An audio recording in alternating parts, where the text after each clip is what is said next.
Thank you all so much for joining us. I'm Sarah Ganzel, and I'm the programming officer of the Royal Heraldry Society of Canada. And I just wanted to welcome you all to the third installment of our 2024 online lecture series, which was initially conceived in honor of the late Dr. Claire Boudreau.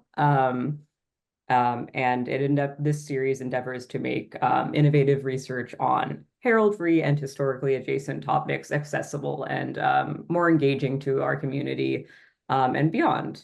And also stay tuned for more information on the 2025 lecture series that will be released soon. So you can just keep an eye on our website and our social media channels. Anyway, it's my honor to introduce today's speaker, Professor Laurent Ablot. Professor Laurent Ablot is the Director of Studies of the fourth section of the École Pratique des Hautes Études, Paris Sciences et Lettres, and he's responsible for the conference on Western emblematics. He's the author of several books on the subject, including a recent manual on medieval heraldry and emblems, which I have here, and some 100 articles. And he continues his research into identity signs, their uses and their functions in medieval and modern society. He's also the coordinator of research programs and the online databases device, which covers medieval emblems from 1350 to 1550. ARMA, which is a monumental armorial of the medieval period, and Sigilla, a digital database of seals kept in France. So today he will be examining spatial marking and heraldic preeminence in France under the Ancien regime, and focusing in particular on the heraldic signification of towns through the well-documented example of Poitiers, which will serve as a pretext for comparisons to other regions in France and the rest of Europe. His presentation will draw on the framework of the ARMA database, which I mentioned, and which has been dedicated to cataloging heraldic representations on French monuments of the 13th to 16th centuries for almost 10 years now. I would ask that everyone mutes their mic during the actual presentation, but when we open up to questions at the end, you're welcome to unmute yourself and ask questions directly, or you can drop questions in the chat if you prefer. And one of us will read them out. So yeah, I will turn it over now to Guy to give the French language introduction. Bon, comme Sarah vient de vous le dire, merci à tous de nous joindre à nous aujourd'hui pour ce qu'ils annoncent être une présentation très intéressante. Mon nom est Guy Larocque. Je suis le président du comité des services francophones de la Société héraldique et aussi député secretary francophone. C'est avec plaisir que je vous souhaite la bienvenue à ce troisième et dernier volet de la série de conférences en ligne 2024 de la Société royale héraldique du Canada. Initialement conçue en honneur de feu Dr. Claire Boudreau, cette série s'efforce de rendre accessible et engageante aux membres de notre communauté et au-delà la recherche innovatrice sur des thèmes héraldiques et historiquement adjacents. Des informations supplémentaires sur notre série 2025 vous seront bientôt disponibles en ligne. Veuillez, s'il vous plaît, surveiller notre site Internet ainsi que les réseaux sociaux pour les mises à jour. J'ai maintenant l'honneur de vous présenter le conférencier d'aujourd'hui, le professeur Laurent Ablot. Le professeur Ablot est directeur des études de la 4e section de l'École pratique des hautes études Paris Sciences et Lettres, responsable du colloque sur les emblèmes occidentaux. Auteur de plusieurs ouvrages sur le sujet, dont un récent, Manuel d'héraldique et d'emblématique médiévale, et une centaine d'autres articles.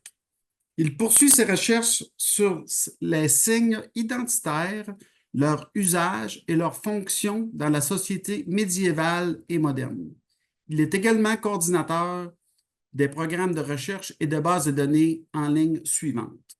Device, qui couvre les emblèmes européennes du 1350 à 1550.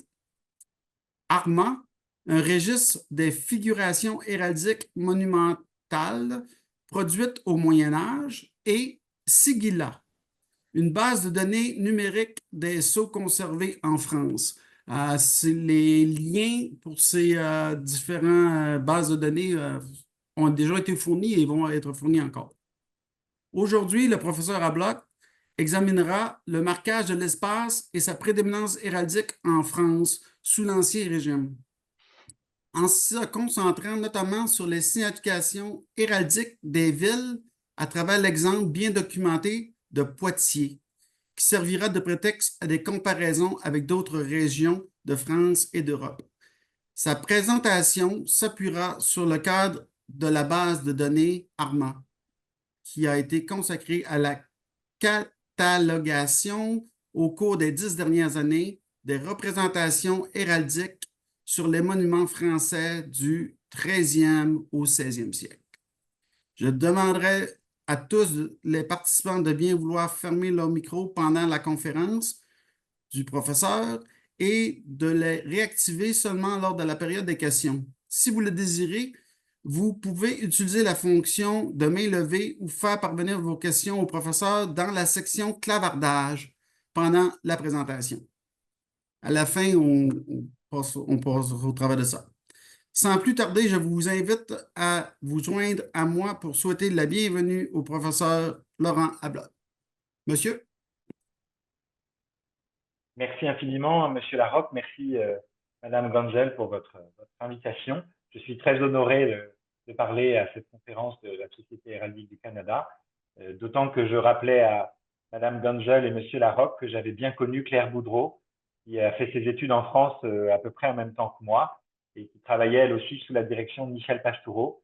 Nous avons passé de nombreuses heures ensemble en France, à Paris, et ce sont de très beaux et bons souvenirs. Très honoré d'intervenir dans un cycle de conférences qui lui rend hommage. I must first apologize to speak in French.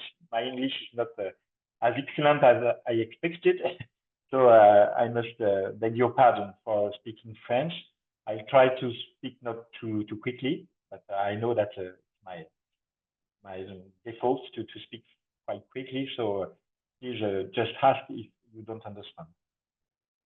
Comme l'annonçait Monsieur Larocque et Madame Gangel, j'ai donc proposé de revenir avec vous sur le marquage de l'espace et les prééminences héraldiques en France sous l'Ancien Régime.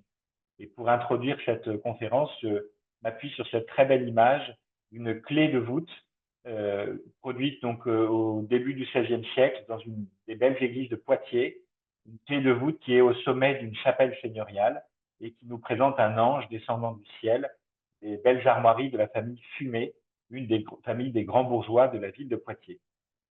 Et donc cette image illustre ces pratiques de mise en signe de l'espace, puisque cette famille est venue ici à poser son signe héraldique dans un espace qui lui était réservé, au sein d'un espace public qui était l'église paroissiale de Notre-Dame-la-Grande, et elle se sert de ce relais de communication pour à la fois marquer sa propriété sur l'espace, bien sûr, mais également pour rappeler ses droits sur la ville, ses éventuels droits seigneuriaux qu'elle possède en ville ou ailleurs, et qu'elle manifeste ainsi son pouvoir, son identité et ses droits.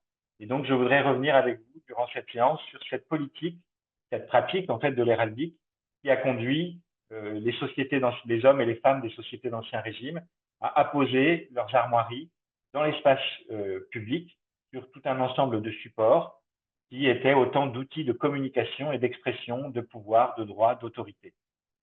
Ce sujet, en fait, m'intéresse depuis de nombreuses années, et comme l'ont rappelé nos hôtes, Madame Gangel et Monsieur Larocque, je m'y suis particulièrement consacré dans le cadre d'une base de données sur laquelle je vais revenir assez largement, une base de données qui est en fait le fruit d'une politique de collecte de terrain menée avec tout un ensemble de collègues avec lesquels nous sillonnons France et nous relevons dans les monuments anciens conservés encore en France les armoiries encore présentes. Alors cette démarche a été initiée, je change de diapositive, voilà. Cette démarche a été initiée suite à une sorte d'appel formulé par Michel Pastoureau, un appel que je vous résume ici et qui est extrait de son célèbre traité d'héraldique que je pense vous avez tous plus ou moins consulté ou tous plus ou moins déjà observé. Donc, dans ce traité d'héraldique, Michel Pastoureau revient. Il a été, je vous le rappelle, publié la première fois en 1979, donc il y a maintenant plus de 50 ans.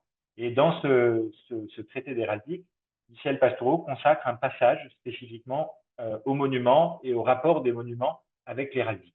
Je me permets de vous le lire en français. Vous en trouverez la traduction plus ou moins bonne. Elle est due à Internet, à DeepL. J'espère qu'elle est correcte. Il y a une traduction en anglais qui vous permettra de suivre en partie le propos. Donc, les monuments. L'héraldique monumentale est beaucoup moins abondante en France que dans les pays voisins. En Angleterre, en Suisse, en Belgique, une demeure ancienne, un château ou surtout une église constituent toujours un véritable musée héraldique. Peintes ou sculptées, les armoiries sont partout. Sur les murs, sur le sol, au plafond, au-dessus des portes et des fenêtres, sur les vitraux, les colonnes, les chapiteaux, les clés de voûte, etc. Rien de tel dans notre pays, sous-entendu la France. Du moins, plus rien de tel aujourd'hui. La Révolution est passée par là, qui a fait disparaître la plupart des témoignages héraldiques monumentaux de l'Ancien Régime. Il faut toutefois reconnaître que même avant 1790, ces témoignages n'ont jamais été en France aussi nombreux que dans les pays cités plus haut. Il faut également ajouter qu'il en reste un certain nombre dont le recensement par canton ou par département serait fort utile. Voilà, donc ces propos formulés par Michel Pastoureau quelques années avant ma propre naissance, quand je les ai rencontrés arrivés à l'âge de jeune chercheur, m'ont évidemment beaucoup stimulé et m'ont inspiré sur l'idée de m'intéresser à cette question de l'héraldique monumentale, du déploiement de l'héraldique dans les monuments en France sous l'Ancien Régime, et surtout à cette idée de vérifier si effectivement l'assertion de Michel Pastoureau était exacte. Est-ce qu'il y a eu moins d'armoiries déployées dans les monuments en France que dans d'autres régions d'Europe? Est-ce que c'est une réalité? Est-ce que la Révolution a effectivement fait disparaître tout ou partie de ce patrimoine? Et finalement, est-ce qu'il est encore utile aujourd'hui de lever les yeux quand on se promène dans une ville française ayant gardé du patrimoine médiéval, moderne? Est-ce que c'est encore utile de chercher des armoiries et d'en faire le catalogage? Donc, ce sont ces différentes questions sur lesquelles je voudrais revenir aujourd'hui et qui ont été en fait à l'origine de mon enquête et de l'enquête de toute l'équipe qui contribue avec moi à cette collecte de l'héraldique monumentale, essayer de faire un état présent de l'héraldique monumentale en France. En essayant de répondre à ces questions, est-ce que la France, effectivement, a été moins concernée que les autres pays d'Europe par le marquage héraldique? Est-ce que les monuments français ont été eux aussi suremblématisés, comme le dit souvent Michel Pastoureau? Il parle, pour parler de ces armoiries mises absolument partout, de suremblématisation. Il en fait la liste dans ce court extrait que je viens de vous lire. Est-ce que c'est une réalité que l'on observe en France également? Est-ce que, effectivement, la Révolution a-t-elle causé la disparition de ce patrimoine héraldique monumental? Et puis, dans quelle mesure un inventaire national de cette héraldique est vraiment important et mérite d'être conduit?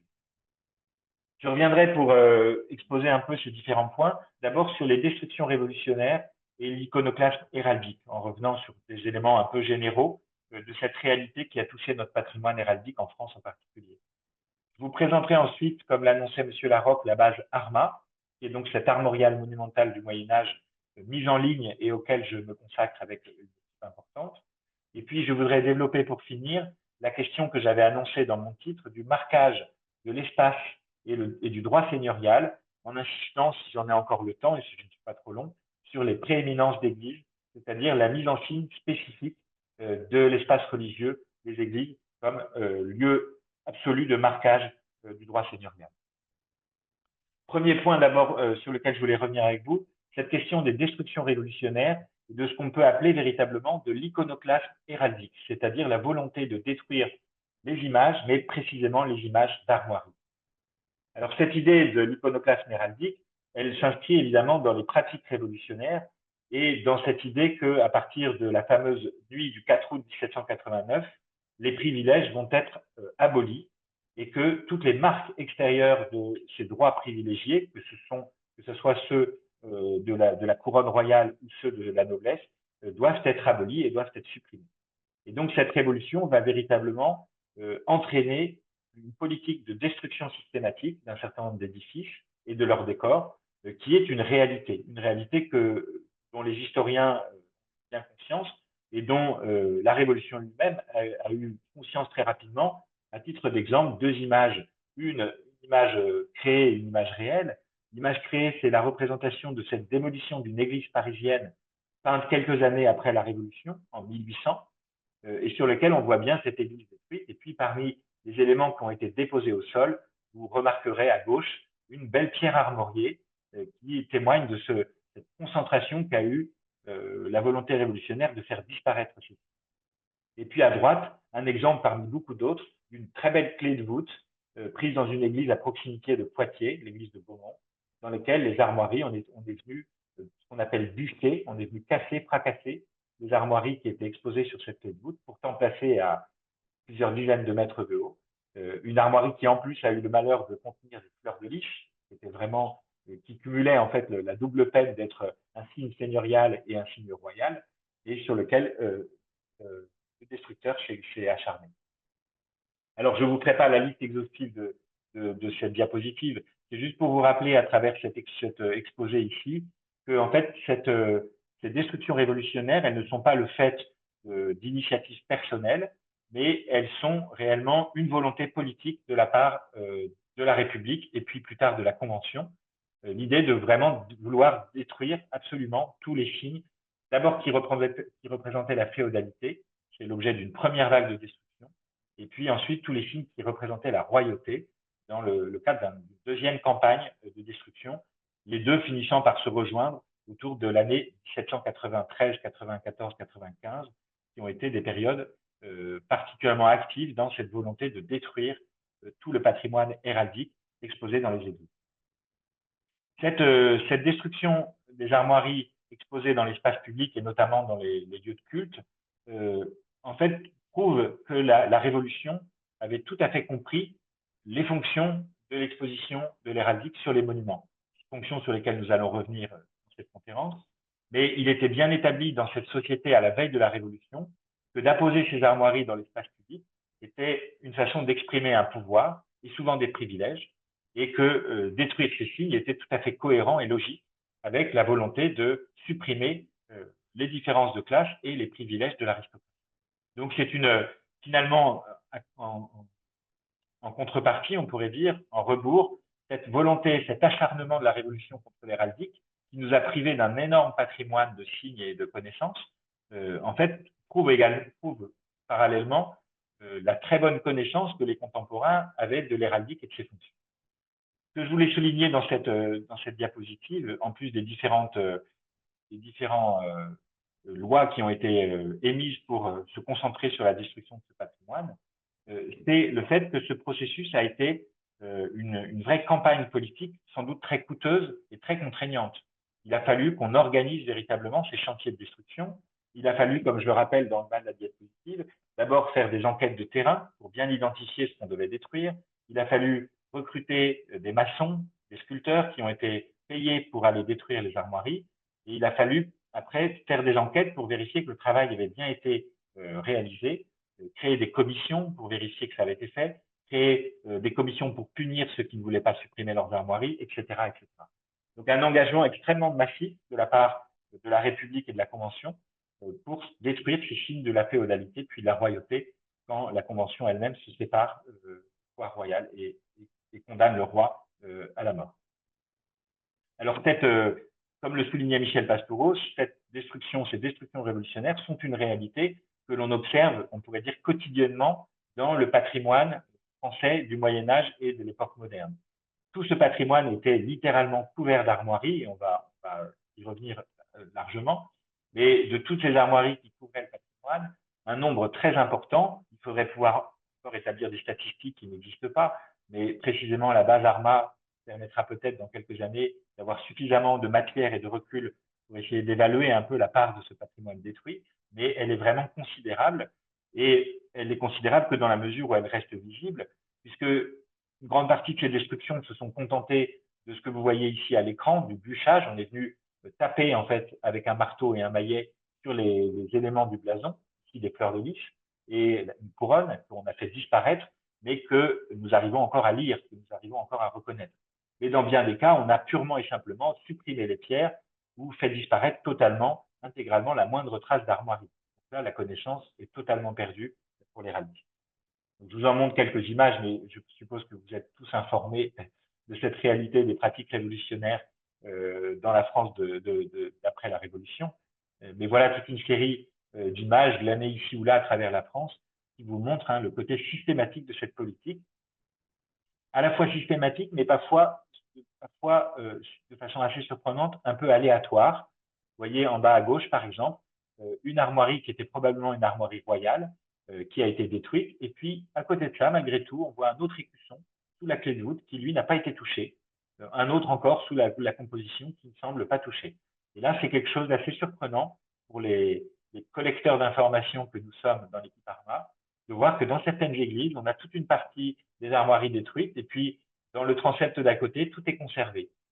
Ou des clés de voûte qui étaient pourtant à des centaines, des dizaines de mètres de haut, qu'on est allé détruire, et quelques mètres plus bas, une armoirie qui était a priori tout à fait visible et atteignable, qui a été laissée intacte. Donc la politique de destruction est parfois assez surprenante, et elle mérite d'être étudiée. Il y a plusieurs projets de thèse de doctorat en cours sur cette question de l'iconoclasme héraldique révolutionnaire. Alors, quelques anecdotes amusantes, ou plus ou moins amusantes dans ce registre. Nous avions retrouvé dans le cadre de notre enquête la trace d'un sculpteur qui avait été payé pour aller détruire le décor héraldique d'une très belle église bretonne qui s'appelle la collégiale du Folgwetch dans le Finistère. Et ce pauvre monsieur, en montant en haut de l'échelle pour aller casser les armoiries, eh bien, est tombé et s'est tué. Et donc, sa veuve vient demander à la Convention de lui donner de l'argent pour compenser la mort de son mari. Et le texte nous dit que ce pauvre diable s'est fracassé les membres pour effacer les signes de la féodalité de l'église du Folgwetch.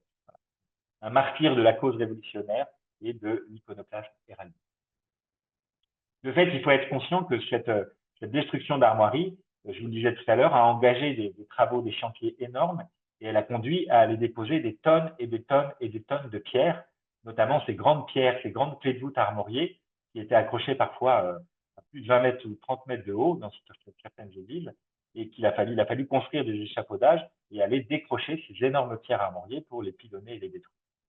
Donc un patrimoine important qui a disparu et qui pose effectivement la question de savoir qu'est-ce qu'il reste. Qu'est-ce qui reste finalement de tout ce marquage héraldique. Avant de revenir sur les restes, j'insiste sur le fait que cette politique d'agression à l'égard des armoiries dans les monuments, elle s'est maintenue, hélas, presque jusqu'à nos jours, et que dans le cadre de notre enquête, nous rencontrons fréquemment des armoiries qui sont très maltraitées par nos contemporains, par des hommes du XXe siècle.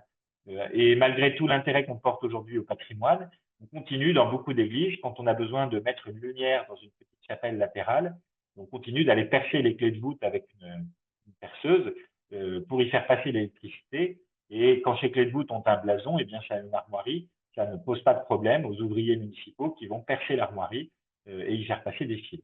Donc l'iconoclasme héraldique, en large mesure, se poursuit hélas encore aujourd'hui, puisque vous le savez bien, tout ce qui est mal connu n'est pas respecté, tout ce qui est ignoré est maltraité, et donc on a encore aujourd'hui des destructions d'armoiries, souvent involontaires, par ignorance, mais on le sent quand même dans certains cas un peu idéologique. On voit bien que ce n'est pas un hasard qu'on aille faire un trou exactement dans l'armoirie du roi de France ou du seigneur local, plutôt que de la faire à côté. On sent bien que pour certains, on a encore une culture un peu révolutionnaire, anti-aristocratique ou anti-royale qui se manifeste. Ce patrimoine, il est encore également en danger parce que c'est un peu l'extrême inverse, mais pour certains, il est l'objet d'un désintérêt total. Pour d'autres, il est l'objet d'un peu trop d'intérêt. Et les vols de pierres armoriées existent encore aujourd'hui, enfin se développent même plutôt aujourd'hui. Et c'est vrai dans toute l'Europe.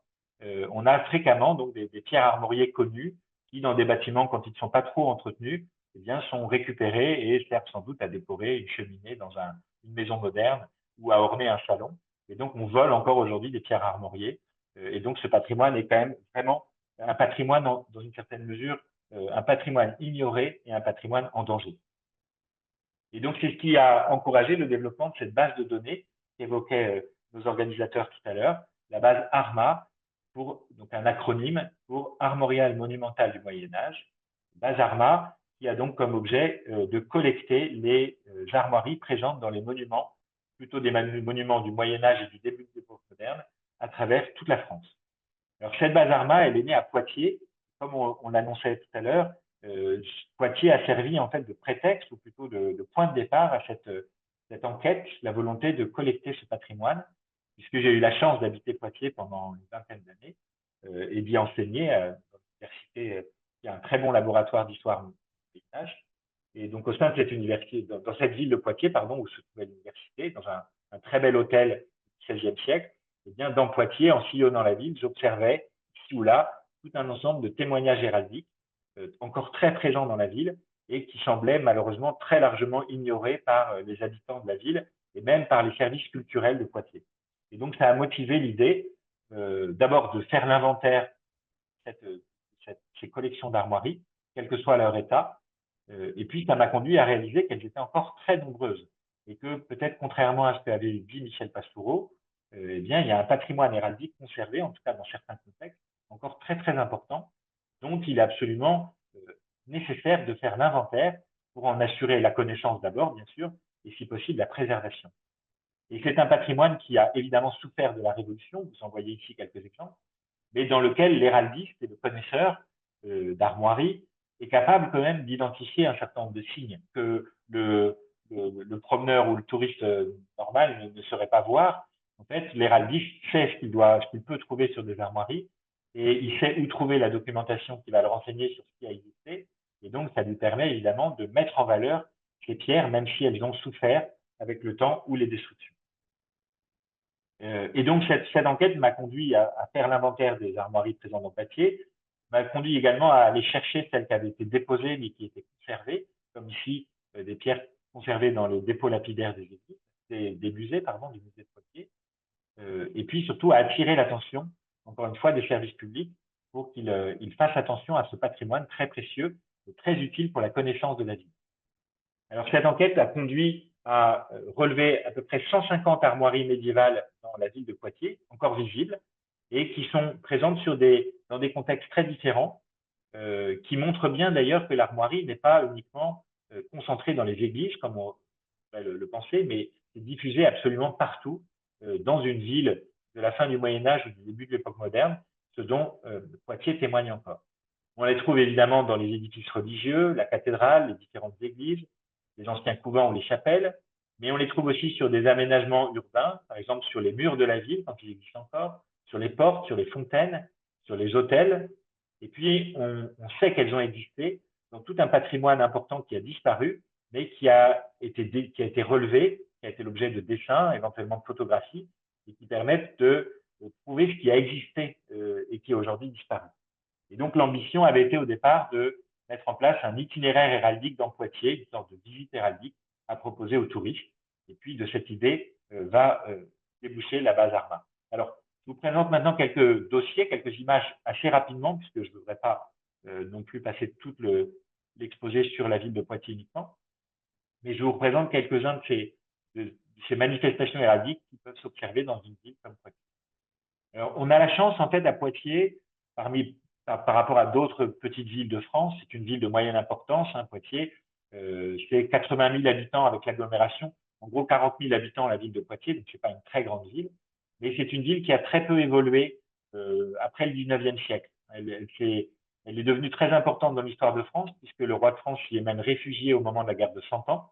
Le futur Charles VII était venu s'installer à Poitiers, et c'est là, entre autres, c'est là que Jeanne d'Arc va passer pour être confirmée dans sa mission. Donc, elle joue un rôle important dans la guerre de 100 ans et donc, elle va connaître un certain développement. Et puis, elle avait été la capitale d'un important comté, qui était le comté du Poitou, qui a été à plusieurs reprises tenu par des membres de la famille royale, puisque c'était ce qu'on appelle un apanage. Donc, cette ville est restée, alors d'abord se développer, a été l'objet d'un développement patrimonial important, et puis s'est figé en quelque sorte, s'est conservé dans un état patrimonial entre la fin du XVIe siècle et disons le début du XIXe siècle. Donc, un patrimoine qui est resté assez bien préservé, ce qui explique qu'on peut lire tout à fait encore la ville médiévale se lit très bien dans le Poitiers actuel. Et ce plan qui avait été, vous l'avez sous les yeux, qui avait été réalisé pendant les guerres de religion, qui évoque le siège de Poitiers pendant les guerres de religion, eh bien, présente une ville qu'on peut voir quasiment à l'identique encore aujourd'hui pour une grande partie. Premier dossier, évidemment, quand on met en signe une ville, c'est de mettre en signe la muraille. Et donc, sur les restes des murailles de Poitiers, eh bien, on observe encore des pierres qui portent les armoiries du duc de Berry, puisque le frère de Charles V, Jean de Berry, avait été comte de Poitiers et il s'était imposé donc à la ville en faisant le choix de restaurer les murailles et donc d'y apposer sa marque, qui avait déjà été l'objet d'un conflit entre la ville et le duc, puisque jusqu'à présent, la ville avait pris en charge l'entretien des murailles et considérait que c'était à elle d'y apposer ses armoiries ou celles de ses différents maires. Voilà ici deux autres exemples des restes des fortifications de Poitiers. Une tour encore conservée, qui cette fois-ci porte les armoiries d'un des maires de Poitiers, non pas celle du duc de Berry. Cette tour avait été payée par la commune. Et puis une grande porte aujourd'hui disparue, mais dont il nous reste une pierre qui portait a priori plutôt les armes du roi, exposée ici sur cette grande porte aujourd'hui disparue. Mais voilà un autre exemple d'une tour édifiée à la fin du XVIe siècle par un des maires de Poitiers. Et comme de coutume, comme l'autorisaient les lois communales de la ville, le maire qui était en exercice au moment des travaux avait le droit d'apposer ses armoiries sur les chantiers de la ville. Et donc, il est venu ici apposer ses armoiries, les armoiries de la famille Herbert. De Poitiers, on sait également qu'il y avait à l'entrée de la ville une très belle porte, une porte monumentale. Et comme toutes les grandes portes de ville, eh bien, cette porte comportait toute une série d'armoiries. Et en l'occurrence, elle était censée porter en grand les armoiries du roi, à la droite des armoiries du roi, les armoiries de la ville, et puis à la gauche des armoiries du roi, les armoiries du maire qui était en exercice au moment où le chantier a été conduit.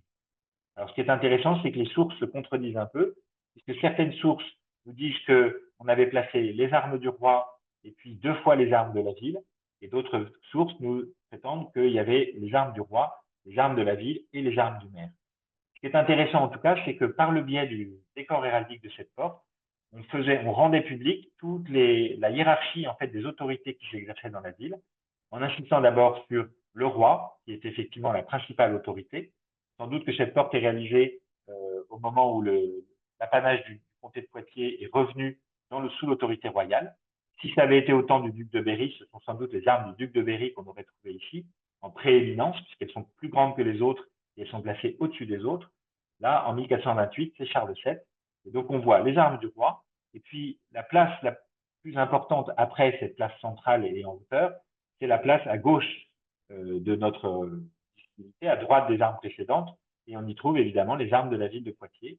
Et puis, en dernier lieu, en dernière place, mais quand même très honorable, les armoiries du maire. Malheureusement, cette porte a disparu, mais on a la chance d'en connaître une description qui nous permet de reconstituer ce paysage héraldique. Voilà à quoi pouvaient ressembler les portes de ville contemporaines au Moyen-Âge. On sait voilà, que la position d'armoirie sur ces lieux de passage était évidemment très importante et très significative. Autre déploiement héraldique à Poitiers, je vous en montre des images assez rapidement, mais voilà les armoiries que l'on peut observer sur la cathédrale de Poitiers, qui a perdu une grande partie de son décor médiéval, mais en certains endroits qui n'ont pas pu être atteints par les destructeurs révolutionnaires, eh bien, on observe encore les armoiries des commanditaires des chantiers, le roi de France qui avait payé la grande flèche sur le chevet de la cathédrale et dont les armoiries étaient exposées. Il s'agit du roi Louis XI. Et puis les 2 évêques qui avaient financé l'élévation de la grande tour de gauche, la grande tour nord de la cathédrale, qui ont eux aussi apposé leurs armoiries. Très difficile à voir, il faut un appareil photo avec un très bon zoom pour pouvoir voir ces armoiries, mais elles sont bien là et elles marquent bien le paysage de la ville. Même chose dans l'église Sainte-Radegonde, très connue, Notre-Dame-la-Grande, pardon, très connue à Poitiers, et sur laquelle on observe une série de chapelles latérales. Et toutes les familles qui ont fait réaliser ces chapelles eh bien, sont venues apposer leurs armoiries sur les pignons des chapelles. Ces décors n'ont pas été détruits, sans doute parce qu'ils étaient à l'origine cachés par des halles. Il y avait un cloître en fait, qui était collé à l'église et qui, au moment où on a détruit ce qui était visible comme armoirie, eh bien, sans doute devait cacher en partie ces décors qui ont ainsi été préservés et pas détruits au moment de la Révolution. En revanche, une grande partie des décors héraldiques qui étaient sur les autels des grandes familles de Poitiers, à la porte d'entrée, ont été détruits. C'est le cas ici de l'hôtel Roiran. Mais on arrive encore, vous voyez, l'héraldiste arrive à lire les armoiries. Ici, c'est une tête, ou qu'on appelle une rencontre de cerfs, avec 3 roses ou canefeuilles en chef. L'héraldiste sait reconnaître les armoiries. On voit bien ici, on écartèle cette armoirie avec une armoirie à 3 chevrons. Et donc, l'héraldiste saura redire quelles armoiries étaient censées être figurées sur ce portail. Ce n'est pas le cas, évidemment, de tous ces petits écus qui ont été soigneusement grattés qui peut-être d'ailleurs n'avaient même pas été sculptés, mais seulement peints. Et quand on les a détruits à la Révolution, peut-être s'est-on contenté de gratter des traces d'armoiries peintes, ce qui expliquerait qu'elles sont vraiment illisibles aujourd'hui. Mais toute la ville est parsemée de ces petites maisons qui ont un fronton armorié et qui prouvent bien la dissémination de l'héraldique dans une ville comme Poitiers à la fin du Moyen-Âge. Cette héraldique, ces armoiries, elles se développent également sur les monuments publics. Et dès qu'un riche bourgeois ou un maire de la ville voulait offrir à la ville un puits ou une fontaine, eh bien, il pouvait y faire imposer ses armoiries. Il était obligé de demander l'accord de ville, du maire et des adjoints du maire, des échevins, qui devaient donner leur accord, mais sous certaines conditions, ceux qui souhaitaient créer des monuments pour le bien commun pouvaient y apposer leurs armoiries. C'est le cas de cette fontaine, pour lequel donc le personnage qui l'a créé reçoit l'autorisation de mettre ses armoiries sur la fontaine. La ville de Poitiers, je vous le disais, a été caractérisée également par la présence des comtes de Poitiers, et notamment d'un comte très fastueux qui était le frère du roi Charles V, qu'on appelle Jean de Berry, Jean-Duc de Berry.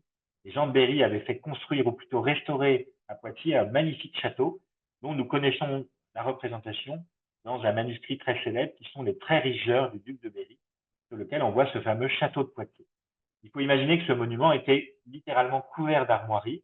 On a un certain nombre d'extraits de comptabilité qui nous en décrivent le décor, et on sait que à l'intérieur, le mobilier, les tapisseries, les vitraux, les pavements étaient aux emblèmes du prince, et que tous ces emblèmes étaient répétés sur le décor des sétages, notamment ces petits drapeaux que vous voyez ici ou là, ou ces bannières de plomb, portaient également les emblèmes du duc de Berry.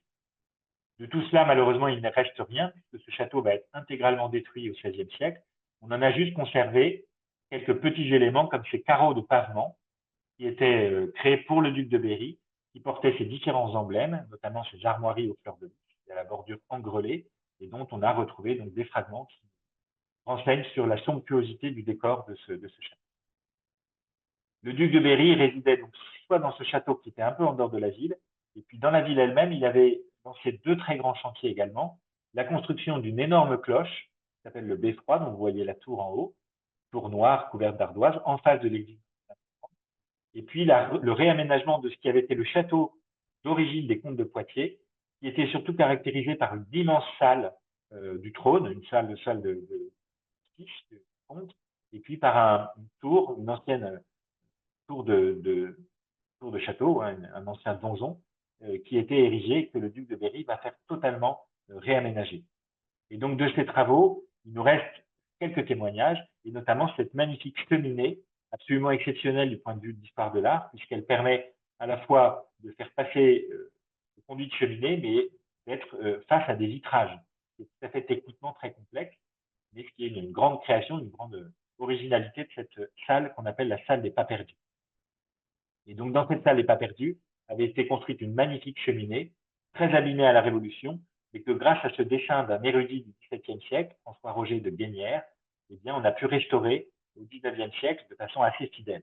Et donc, voilà le décor de cette très belle cheminée. On y retrouve au centre les armes du roi de France, à la droite des armes du roi de France, les armes du duc, et à la gauche des armes du roi, les armes de la duchesse, qui sont donc pour moitié les armes de Jean de Berry et pour moitié les armes des comtes de Boulogne, Auvergne. Ce décor s'est également déployé dans ce donjon que je vous signalais tout à l'heure, et il n'en reste quasiment plus grand-chose, mais on devine encore des clés de voûte armoriées, qui cette fois-ci ont beaucoup souffert de la Révolution, mais qui prouvent bien que toutes ces pièces étaient elles aussi totalement décorées aux armoiries du prince, mises sur les clés de voûte ou sur les pinacles des statues qui décoraient ce très beau donjon. Le beffroi lui-même a totalement disparu, mais on en connaît quelques descriptions, et on sait notamment qu'en haut du beffroi se trouvait une bannière aux armes de Jean de Berry, qui évoque un peu ce beffroi, cette horloge conservée à Bourges, et qui elle aussi avait été réalisée sous le mécénat de Jean de Berry. Dernier élément à vous signaler à Poitiers, il y en aurait d'autres évidemment, mais on pourrait y passer plusieurs heures. Mais je vous signale un décor assez exceptionnel qui n'est plus que documenté, malheureusement, il a été détruit à la Révolution. Il se trouvait dans l'église des Jacobins, l'église des Dominicains de Poitiers, à proximité donc du palais et de ce grand beffroi. Et dans cette église des Jacobins, eh bien, il y avait un décor peint sur les stalles, qui lui aussi a été relevé au XVIIe siècle par cet érudit François-Roger de Guénières, et qui correspondait donc à des décors qui étaient peints sur les dossiers des stalles. Donc, les stalles n'existent plus, mais il faut imaginer que cette église des Jacobins ressemblait un petit peu à l'église que je vous présente ici, et que sur toutes les stalles des moines se trouvaient au revers des armoiries apposées, et qui, selon la légende urbaine, la légende de la ville de Poitiers, auraient été les armoiries de tous les soldats, tous les chevaliers qui auraient été tués à la bataille de Poitiers, qui avait lieu en 1356, à quelques kilomètres de la ville, et qui, vous le savez peut-être, avait décidé le sort des armées françaises, puisque le roi Jean le Bon avait été capturé sur ce champ de bataille et qu'il avait dû donc céder une partie, rétrocéder à l'Angleterre une grande partie des territoires qui avaient été conquis précédemment sur les Anglais. Donc une grande défaite française, une bataille à l'occasion, beaucoup de chevaliers vont mourir. Et donc la légende de Poitiers racontait que toutes ces armoiries correspondaient à celles des chevaliers qui étaient morts, dont les corps avaient été ramassés sur les champs de bataille et avaient été enterrés dans cette église des Cordeliers, des Jacobins. En réalité, une étude fine de cet ensemble d'armoiries a bien prouvé que ce n'était pas uniquement les armoiries des chevaliers, mais qu'on avait toute une série d'autres personnages représentés. J'évoque juste dans cet ensemble héraldique très intéressant le fait que Obrigado por nada. Gente, je pense qu'il faut bien couper vos micros si vous voulez bien. Merci. Et donc, je vous rappelle que dans cet ensemble, voilà, un certain nombre d'armoiries avaient été identifiées comme celles des morts de la bataille de Poitiers, et qu'en réalité, les érudits avaient tout de suite fait la part des choses et s'étaient bien rendu compte que c'était d'autres personnages qui étaient figurés. Je vous signale juste la présence d'un Lafayette qui intéressera les Américains parmi nous. Donc, cette famille de Lafayette, famille d'Auvergne très importante, dont était descendu Gilbert Mottier de Lafayette, qui a joué un rôle considérable, vous le savez bien, dans l'indépendance américaine. Eh bien, un des membres de cette famille était mort dans cette bataille de Poitiers. Et effectivement, ces armoiries étaient bien figurées dans ce décor des stalles des Jacobins de Poitiers. Cette collecte a permis notamment, en faisant l'inventaire des pierres qui avaient été déposées, a permis de reconstituer des décors héraldiques de certains édifices disparus. C'est le cas ici pour une petite chapelle dont toute la partie, tout le fond de la chapelle est aujourd'hui détruit, une petite église Saint-Paul, et les différentes pierres qui avaient été mises dans le décor ont été dispersées dans les collections de Poitiers. Et en refaisant l'étude de cet ensemble, on a pu reconstituer le décor héraldique de cette chapelle. Alors évidemment, toutes ces enquêtes ont permis d'abord de communiquer auprès du grand public. Et, alors, je ne sais pas si larga, larga, larga.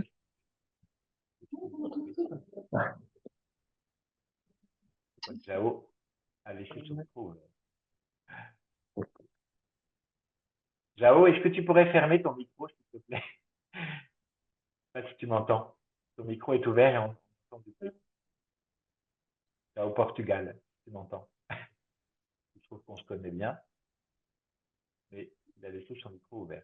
Je n'arrive pas à lui fermer son micro.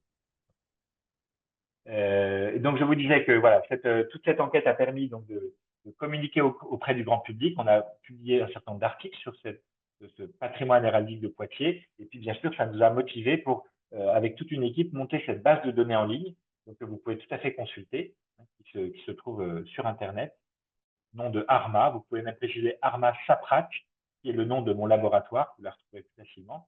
Et à partir d'une carte interactive, vous pouvez donc sillonner la France pour les monuments qui ont déjà été relevés. Et pour chaque monument, vous aurez une notice dédiée au monument. Et sur chaque notice, on va localiser les différentes armoiries qui ont été relevées sur le monument, faire un petit historique de l'édifice, et puis décrire une à une les armoiries et en faire l'inventaire, le catalogue, si vous voulez, en bas de la notice, en redonnant les couleurs d'origine et en attribuant ces armoiries à la famille qui, a priori, en a été destinataire. Donc, des notices par monument qui renseignent ce patrimoine et qui s'étendent progressivement à travers la France. Alors, c'est un programme qui n'a pas de financement dédié par l'université, donc il faut qu'on trouve tous les gens de l'argent pour animer les équipes et faire exister la collecte. Mais ceci dit, le programme existe depuis maintenant 10 ans et donc nous avons relevé un nombre très important de monuments et la collecte s'étend chaque année. Donc cet ensemble de relevés en fait, vous a permis en fait d'avoir une connaissance plus fine du marquage héraldique de l'espace dans les sociétés d'Ancien Régime, et ce qui me conduit à vous parler maintenant du marquage de l'espace et du droit seigneurial. Je voulais revenir avec vous sur cette question importante de où est-ce qu'on appose des armoiries, qui est-ce qui a le droit de le faire, qui est-ce qui a le droit de poser ces armoiries dans l'espace public, et pourquoi on le fait et sur quel support. Et donc, je voudrais revenir avec vous sur ces différents points. D'abord, évidemment, le marquage de la résidence seigneuriale. C'est une idée qui est assez évidente. Le premier endroit où on va poser ces armoiries, c'est le siège du pouvoir, qui est le château ou le manoir, la résidence du seigneur, qui est le premier lieu qui va être le support de son expression héraldique pour voilà, signaler à la fois la propriété et puis le siège de l'autorité. L'autre diffusion du marquage héraldique va concerner le territoire, puisque les armoiries vont servir à baliser le territoire, à le borner. Et puis, le troisième contexte dans lequel on trouve abondamment diffusé l'héraldique, c'est le contexte de la justice, puisque une des grandes fonctions du seigneur féodal, au Moyen-Âge et à l'époque moderne, c'est de rendre la justice. Et donc, cette justice, il peut la rendre au nom de son autorité seigneuriale. Et à ce titre-là, il va marquer son autorité par ses armoiries dans les lieux de justice. Et puis, le seigneur, vous le savez bien, au sein de sa seigneurie, est aussi responsable de l'aménagement d'un certain nombre d'infrastructures sur lesquelles il touche des revenus et sur lesquelles il exerce son droit, qu'on appelle le pouvoir de ban, le pouvoir banal. Et donc, sur ces infrastructures seigneuriales, là encore, les armoiries vont apparaître et sont pour une part encore visibles. Et puis, ce qui va concentrer véritablement l'expression du pouvoir seigneurial dans l'espace public, ce sont les lieux de culte et notamment l'église de la paroisse, les églises de paroisse. Et c'est bien pour ça que Michel Pastoureau parlait des églises comme des musées d'héraldique. Effectivement, les églises, en France en particulier, mais c'est vrai dans presque toute l'Europe, les églises paroissiales sont le lieu où les différents seigneurs de la paroisse vont manifester leur identité, leur autorité et leur pouvoir par le biais de la position de leurs armoiries et vont créer ainsi ce système qu'on appelle les prééminences d'église.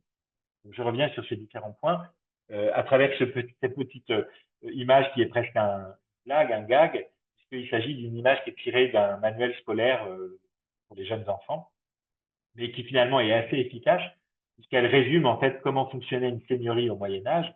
Autour de la résidence du seigneur, et bien, à proximité du village, se retrouvait toute la zone qui allait être marquée par ces armoiries, la résidence d'abord, le château ou le manoir, mais également toutes les infrastructures qu'il avait organisées, donc le moulin, le four, le pressoir, et puis également l'église, qui devient le catalyseur de son expression héraldique, et l'ensemble du territoire lui-même pouvant être borné par des signes héraldiques. Je reviens sur ces différents points. D'abord sur la mise en signe de la résidence, comment on marque la maison. Alors cette mise en signe de la résidence, on en connaît beaucoup de témoignages dans les sources médiévales, à la fois dans les sources iconographiques, les sources visuelles, mais aussi dans les sources normatives, toute la comptabilité ou les commandes, les travaux qui sont réalisés dans les châteaux et dans les manoirs reviennent souvent sur la mise en place de décors héraldiques qui contribuent à marquer la résidence. Voilà un très bel exemple ici, à travers l'armorial de Guillaume Revel, qui nous montre un château sur lequel on voit bien présente un peu partout des bannières aux armes. Et évidemment, on va retrouver à l'intérieur de ce château toute une série d'attestations héraldiques. Voilà, on pourrait multiplier ce type d'images. Et l'idée que la résidence du seigneur est armoriée et que pour y rentrer, on passe sous un poterne, un porche, un pont-levis qui expose d'emblée les armoiries du seigneur, est un fait bien acquis et bien révélé tant par les images que par la pratique. En effet, le marquage de la porte, c'est vraiment le premier déploiement seigneurial, le premier marquage de la résidence, l'idée qu'on franchit un seuil, le seuil de la porte, et que sur ce seuil, les armoiries du seigneur sont exposées, mises en valeur, parfois associées à d'autres. Ici, il s'agit d'un petit prieuré en Poitou, sur lesquels les armoiries du seigneur, qui se trouve être un abbé qui réside à proximité, eh bien, ces armoiries sont placées sous le patronage des armoiries du roi de France et de la reine. En l'occurrence, il s'agit du roi Louis XI et de son épouse Louise de Savoie, Marie de Savoie.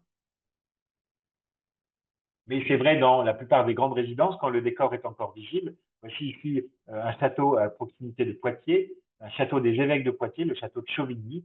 Et là encore, l'évêque qui a commandé ce grand chantier seigneurial, qui s'appelait Hugues de Combarel, eh bien, appose un peu partout sur le pourtour du château ses propres armoiries. Et puis sur le portail, il les met en évidence sous le patronage des armes du roi, encore une fois. Et donc cette idée qu'on va marquer le seuil d'entrée de la résidence seigneuriale par les armoiries du seigneur. À l'intérieur de l'édifice, ce marquage va se concentrer sur quelques endroits spécifiques. Michel Pastoureau en citait quelques-uns dans l'extrait que je vous ai lu tout à l'heure. On peut insister quand même en priorité, et c'est celui qui nous a été le mieux conservé, sur l'importance de la cheminée. La cheminée est un lieu qui concentre le discours héraldique pour des raisons symboliques assez évidentes, puisque la cheminée, c'est le cœur du foyer. Elle est un signe de pouvoir, elle est le signe que le Seigneur a le pouvoir d'entretenir un certain confort, de produire de la chaleur et de la lumière, des signes évidemment du pouvoir symbolique, bien sûr. Et ce fait de pouvoir en permanence chauffer et éclairer illustre à la fois le confort de vie du Seigneur, mais aussi réellement sa capacité de pouvoir. Et donc, c'est dans ces grandes salles des châteaux, la cheminée tient toujours une place essentielle. Elle concentre même l'organisation de l'espace. C'est souvent devant elle que le Seigneur va s'installer quand il reçoit, pour recevoir des hommages et pour rendre la justice. Et donc, c'est assez logique que cet endroit concentre le discours héraldique. Et donc, dans notre corpus, dans nos relevés, on trouve évidemment énormément de ces cheminées armoriées, pour certaines encore en très bon état. Aussi des exemples assez exceptionnels, et de cheminées qui ont été déposées dans un manoir dans le Morbihan, en Bretagne, et qui conservaient un décor héraldique absolument incroyable, qui servent à la fois de manifestation du pouvoir seigneurial, mais aussi d'arbre généalogique qu'on va exposer sur ces cheminées toutes les familles auxquelles on est allié pour vraiment manifester sa puissance et manifester l'importance de son lignage.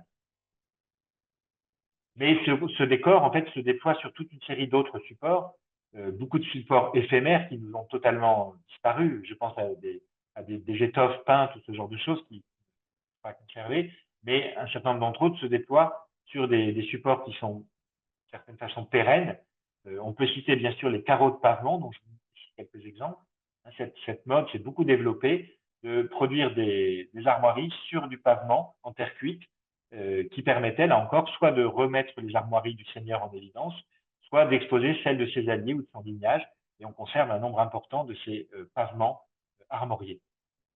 Ce décor, il peut également se déployer dans les peintures murales, qui malheureusement ont très souvent disparu, mais il arrive encore aujourd'hui qu'un certain nombre de ces murs peints aient été recouverts à l'époque moderne par de la peinture ou par des enduits. Et quand on restaure ces pièces, eh bien, on redécouvre sous des peintures ou des enduits de magnifiques décors médiévaux, parfois très anciens. C'est le cas à gauche, hein, où on a un décor héraldique qui est de la première moitié du XIIIe siècle dans un château près de Poitiers, où tous les murs étaient couverts des armoiries du couple, des couples des seigneurs qui avaient fait ériger cette partie du château. Voilà, donc des décors très importants, peints, qui existaient sans doute de façon assez généralisée, et qui pour la plupart malheureusement ont disparu. Ces décors peints, voilà l'exemple du château de Revel en Auvergne, dont le décor a été en partie déposé, copié au musée des monuments français à Paris, mais qui est encore en partie sur place, sous un magnifique plafond peint.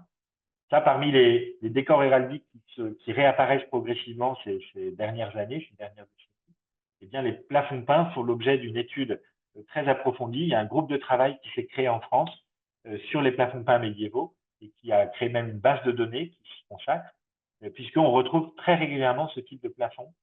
Quand je dis régulièrement, ça veut dire 4-5 plafonds sont redécouverts chaque année en France, cachés sous des plafonds en plâtre du 19e ou du 18e ou du 19e siècle. Et quand on restaure ces plafonds en plâtre ancien, eh bien, on redécouvre parfois en dessous ces magnifiques plafonds médiévaux qui étaient un lieu privilégié d'exposition des armoiries et qui contribuaient, vous imaginez bien, à suremblématiser la pièce.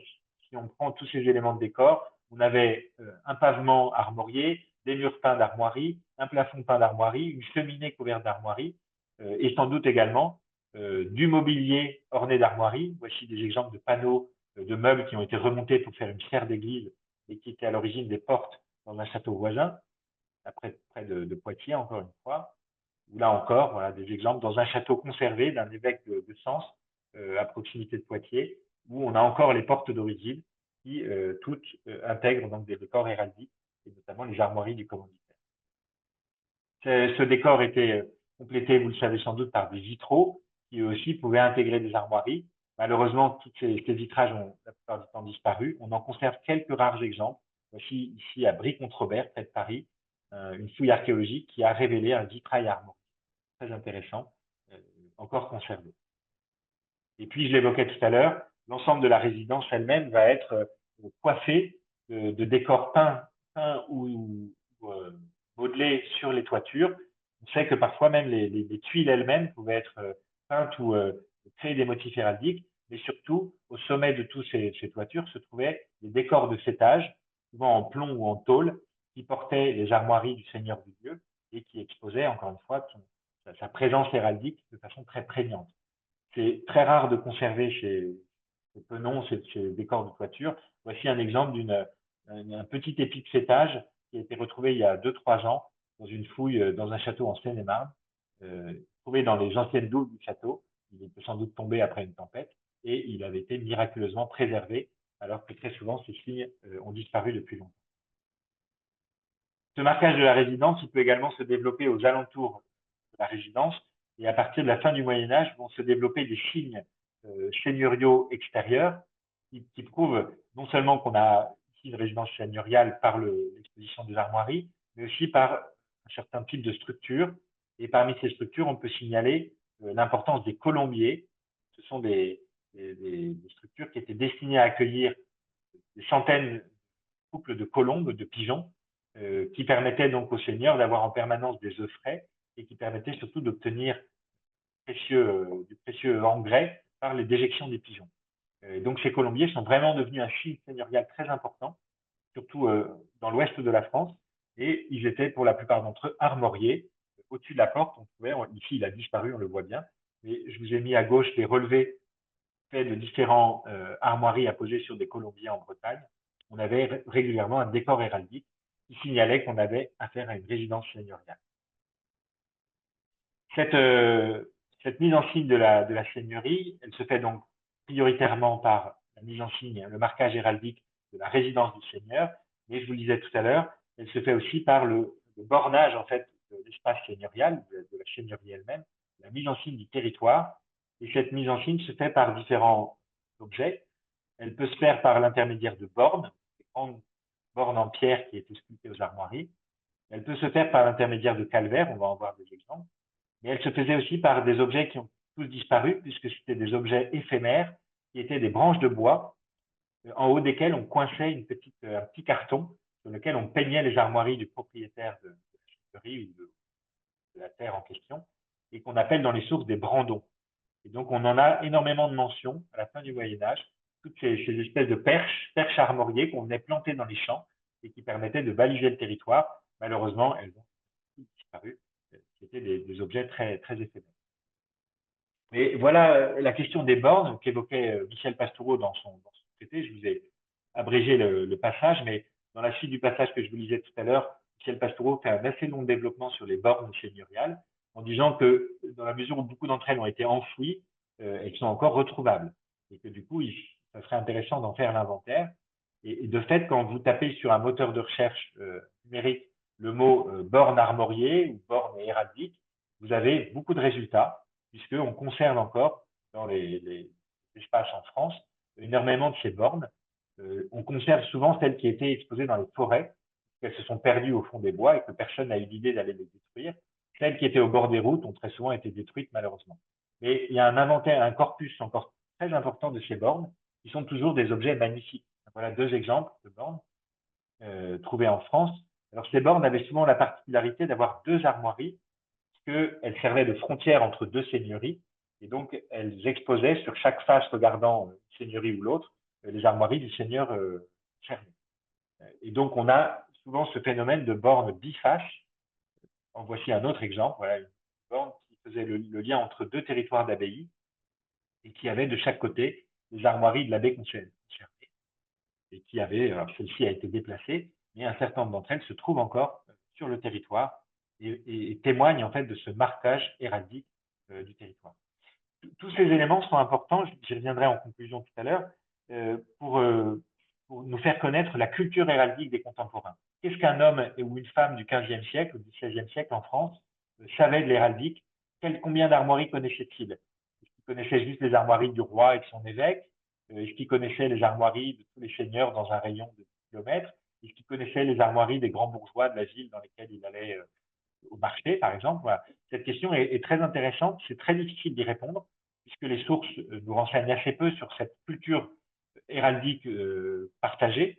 Mais ces traces en fait de la dispersion des armoiries prouvent bien que c'était vraiment un langage commun et que dans l'univers dans lequel on habitait, eh bien, on avait nécessité à connaître les armoiries principales des principaux protagonistes de tous ceux qui détenaient un pouvoir et qui exprimaient ce pouvoir par l'intermédiaire de ces supports armants. Voilà des exemples un peu moins étudiés de ce point de vue-là. C'est le cas des calvaires. On a réalisé qu'un certain nombre de seigneuries, en fait, avaient apposé sur les bornes du territoire ces grands lieux, ces grandes constructions qui sont d'abord des supports de dévotion. Les calvaires sont destinés à faire des lieux de prière, éventuellement des lieux de proclamation. On peut se servir de ces calvaires pour rendre la justice ou pour annoncer des décisions seigneuriales. Et beaucoup de ces calvaires eh bien, sont également armoriés, souvent de façon assez discrète. Vous voyez qu'ici, ce sont les extrémités de la croix qui portent les armoiries des seigneurs du lieu. Mais ils servaient aussi, bien sûr, à borner le territoire. Voilà, les exemples sont assez nombreux. On en fait là aussi le catalogue dans le programme Armand. Je vous le disais tout à l'heure, le contexte qui va beaucoup développer le marquage héraldique, c'est le contexte de la justice, puisque une des grandes prérogatives des seigneurs féodaux dans la société d'Ancien Régime, c'est ce droit de rendre la justice, qui peut leur rapporter pas mal d'argent, en tout cas qui reflète véritablement leur pouvoir que peut exercer un seigneur. Et donc, pour rendre cette justice, eh bien, on va la rendre dans un lieu déterminé qu'on appelle une cour de justice, et ces cours de justice vont souvent être armoriées. Et puis, les instruments même qui servent à punir vont aussi se charger d'armoiries pour marquer que cette sanction, elle est rendue au nom du Seigneur. Je vous en montre quelques exemples. Alors, l'exemple vient de haut, puisque la justice royale elle-même se fait toujours sous les fleurs de lys. Tous les tribunaux qui se déploient en France sous l'Ancien Régime reçoivent systématiquement un décor fleur-de-lysée pour bien rappeler que la justice se rend au nom du roi de France. Et d'ailleurs, très souvent, les bourreaux vont porter des vêtements qui sont aux couleurs du roi. Ils portent une livrée royale pour bien marquer que la justice s'exerce au nom de l'autorité royale. Dans le cas des justices seigneuriales, eh bien, le seigneur va faire connaître ses armoiries. On a ici un bel exemple d'un seigneur qui rend la justice, d'un prévôt royal plus exactement, qui rend la justice en tenue de guerre avec ses propres armoiries autour du cou.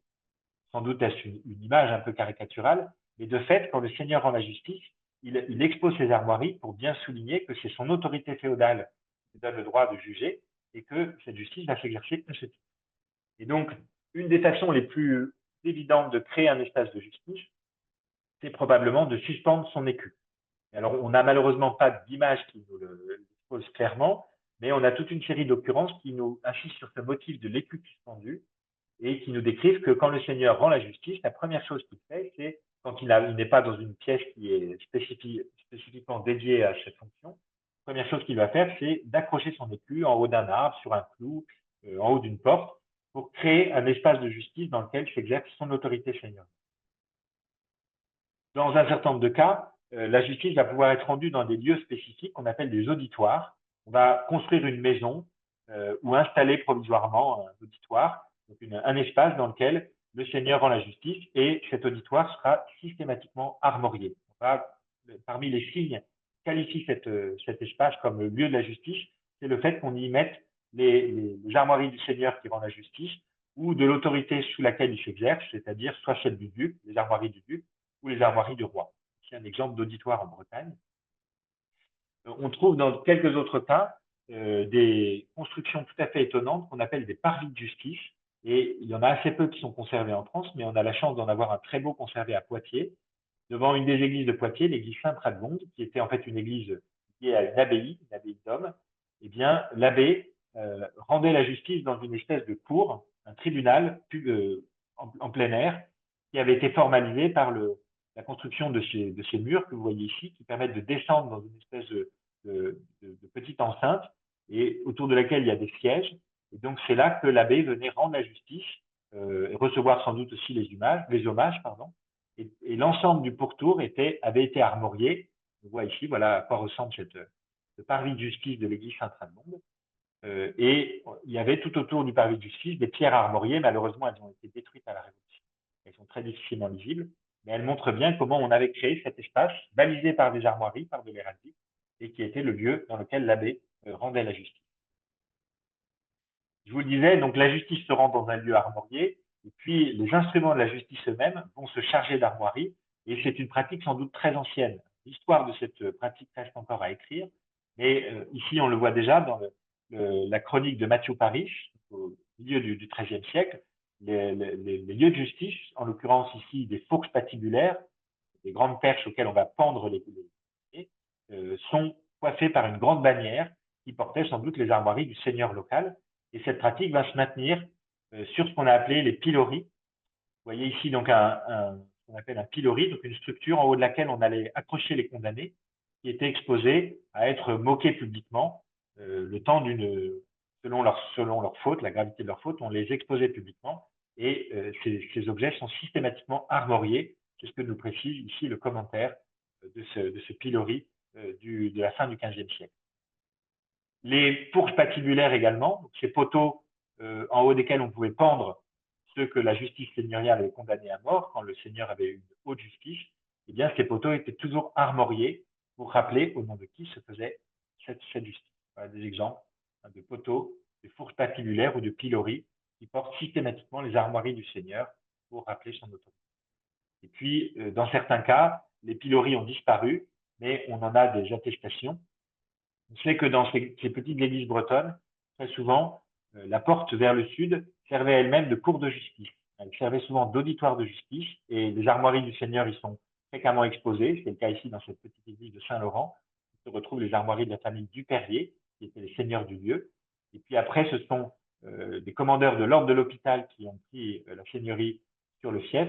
Et on voit exposer le long du mur, vous le voyez peut-être, deux grandes armoiries des seigneurs du lieu, commandeurs de l'hôpital. Et on sait que dans cette enceinte se trouvait un pilori, et autour de ce pilori se trouvaient des colliers de fer avec lesquels on accrochait les condamnés. Et on nous dit que sur ces colliers de fer, qu'on appelle des cèpes et des carcans, eh bien, étaient gravées les armoiries de l'ordre, de l'hôpital, des hospitaliers et les armoiries du commandeur. Encore une fois, pour rappeler au nom de qui se rend la justice. Cette justice, elle peut également se rendre par contumace, en absence des condamnés. Et dans ce cas-là, on peut les diffamer en les représentant pendus, et souvent pendus à côté de leurs armoiries quand ce sont de nobles seigneurs. L'héraldique sert aussi à condamner. Alors, cette mise en suite de la seigneurie, je vous le disais tout à l'heure, elle va également se développer dans les infrastructures seigneuriales, c'est-à-dire dans tous les aménagements que le seigneur peut faire au profit des habitants de sa seigneurie, et puis à son profit à lui, puisque l'usage de ces infrastructures est payant. On est obligé, tous les paysans d'une seigneurie, en France sous l'Ancien Régime, doivent forcément utiliser le pressoir seigneurial, le moulin seigneurial. Et donc, cette dépendance est rappelée souvent par la présence des armoiries sur ces constructions, qui soulignent à la fois que c'est le seigneur qui les a confiées, qu'elles lui appartiennent, mais qui soulignent également qu'elles sont l'expression de son droit seigneurial. Ici, quelques exemples de moulins. Les exemples commencent à être assez rares, parce que souvent, ces bâtiments sont détruits et les armoiries ont été enlevées, mais on conserve encore quelques-uns de ces moulins sur lesquels figurent les armoiries des seigneurs qui les ont fait édifier. Ici, un très bel exemple de moulin à vent sur lequel on avait relevé une pierre armoriée. Bretagne, ce sont des exemples bretons, c'est la région sur laquelle je travaille précisément. Et ici, voilà un exemple dans l'Aisne, d'un moulin plus tardif, peut-être début du XVIIe siècle, sur lequel on avait encore fait figurer les armoiries du Seigneur, détruites à la Révolution, malheureusement. Et puis, c'est le cas également des pressoirs. Alors, je n'ai pas su vous trouver un pressoir sur lequel figuraient encore des armoiries, mais on a des exemples, en tout cas documentaires, où on nous décrit ces grands bâtiments dans lesquels les paysans devaient venir absolument presser leur vin. Ils n'avaient pas le droit de le presser de leur côté. Et là encore, les armoiries du Seigneur pouvaient figurer sur la porte de tel bâtiment. C'est le cas également pour les halles, ces grandes structures sous lesquelles on avait le droit de venir vendre ses denrées, souvent en donnant part du bénéfice au Seigneur. Et donc, ces halles étaient elles-mêmes marquées des signes de la Seigneurie. Voilà d'autres exemples de halles où systématiquement les armoiries du Seigneur du lieu étaient imposées. Je vous rappelle également qu'au Moyen-Âge, on ne peut pas vendre son vin dans les pays de culture de la vigne. Les producteurs de vin ne peuvent pas vendre le vin avant que le seigneur ait vendu le sien. Il exerce ce qu'on appelle un droit de ban-vin. Et donc, pour vendre son vin, le seigneur va, sur les maisons dans lesquelles le vin est vendu, va installer un brandon, voilà un exemple de brandon, donc une perche avec ses armoiries. Et c'est de là que découlent les enseignes de taverne que vous connaissez sans doute, très diffusées en Angleterre, vous le savez bien. L'habitude d'aller apposer des armoiries sur des tavernes découle de cette pratique ancienne, droit de Banvin seigneurial, dans lequel le seigneur devait vendre en priorité son vin et imposer donc à tous les vignerons d'attendre qu'il ait lui-même vendu son vin, et cette habitude d'apposer les armoiries du seigneur sur le lieu où était exercé ce droit de Banvin. Et puis, donc, dernier point avec lequel je finirai, c'est la mise en signe des lieux de culte et des nécropoles, qu'on a appelé les prééminences d'église. Alors, ces prééminences d'église, elles se concentrent essentiellement dans les églises paroissiales, qui sont souvent l'endroit où la famille seigneuriale va être enterrée, donc ça va servir également de nécropole. Et dans ces églises, on va concentrer sur un certain nombre d'espaces, de lieux, les armoiries du Seigneur, qui vont rappeler à tous qu'il a été le fondateur de l'église en question et qu'il y exerce donc des droits particuliers, des droits qui sont souvent des droits symboliques, honorifiques. Le Seigneur va communier le premier, il va être encensé par le prêtre, il aura le droit de choisir plus ou moins le prêtre qui va célébrer dans cette église, il va toucher également une petite partie de la quête qui est faite au moment de la messe. Voilà, toute une série de petits privilèges qui rappellent que ce que la famille seigneuriale a fondé souvent, a donné les terres et souvent construit le bâtiment, et qui rappellent également un certain nombre des droits que le seigneur exerce sur la seigneurie. Voici un exemple d'une petite église disparue malheureusement en Espagne, et on décrit en 1700 les différentes armoiries présentes dans l'église. Donc on nous dit donc armes armoyées dans la grande vitre du maître-autel, c'est le vitrail qui est au fond de l'église, en plein des anciennes armes de la Roche-Huon, du Draenay et en alliance d'Assigné, donc 3 familles qui ont occupé la seigneurie tour à tour, et sur toutes les autres vitres, sur les lisières, on va revenir sur ces lisières qu'on appelle également des litres, les pierres tombales tout autour du maître-autel, et dans les pierres placées au-dessus des portes de l'église, dans les tours, les poteaux, les piliers, la sacristie et d'autres lieux de remarque, tant au devant qu'au dehors et sur les cloches. Si on lit ce petit résumé, dans cette petite église qui était vraiment une église mais de petite taille, on a des armoiries absolument partout, et on retrouve absolument partout les armoiries du Seigneur fondateur pour redire, pour concentrer vraiment cette expression du pouvoir seigneurial. Alors,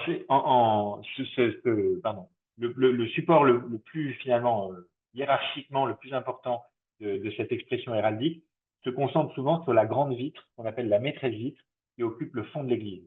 Et donc sur cette maîtresse vitre, on va apposer différentes armoiries et on va classer hiérarchiquement les armoiries des différents seigneurs qui exercent une autorité sur la paroisse.